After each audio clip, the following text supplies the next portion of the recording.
মংলায় ৪ piece ইয়াবাসহ সোহাগ সর্দার নামে এক কুখ্যাত মাদক ব্যবসায়ীকে আটক করে পুলিশে সোপর্দ করেছে স্থানীয় জনতা।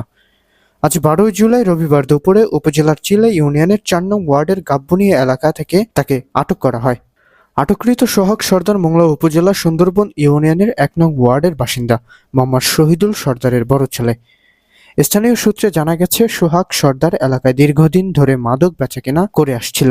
আজ দুপুরে গাব্বনিয়া এলাকায় তার গতিবিধি সন্দেহজনক মনে হলে স্থানীয় সচেতন এলাকাবাসী তাকে অবরুদ্ধ করে ফেলে। পরে মোংলা থানা পুলিশকে খবর দেওয়া হলে পুলিশের একটি চৌকস দল দ্রুত ঘটনাস্থলে পৌঁছে মোংলা থানার এসআই মোহাম্মদ আবু হানিফের নেতৃত্বে পুলিশের একটি টিম ঘটনাস্থলে গিয়ে জনতা কর্তৃক অবরুদ্ধ সোহাগ সর্দারের দেহ তল্লাশি করে।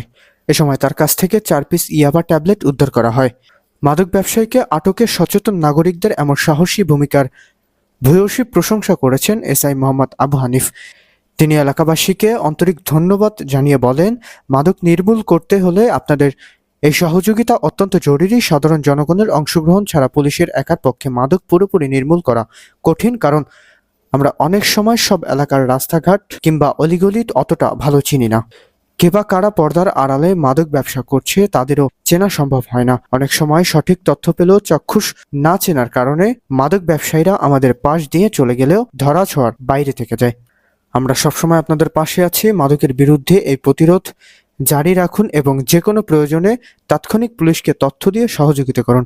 মোংলা থানা পুলিশ জানায়, আটককৃত সোহাগ সর্দারের বিরুদ্ধে মাদকদ্রব্য নিয়ন্ত্রণ আইনে মামলা দায়েরের প্রস্তুতি চলছে এবং মাদকের বিরুদ্ধে এ ধরনের অভিযান অব্যাহত থাকবে।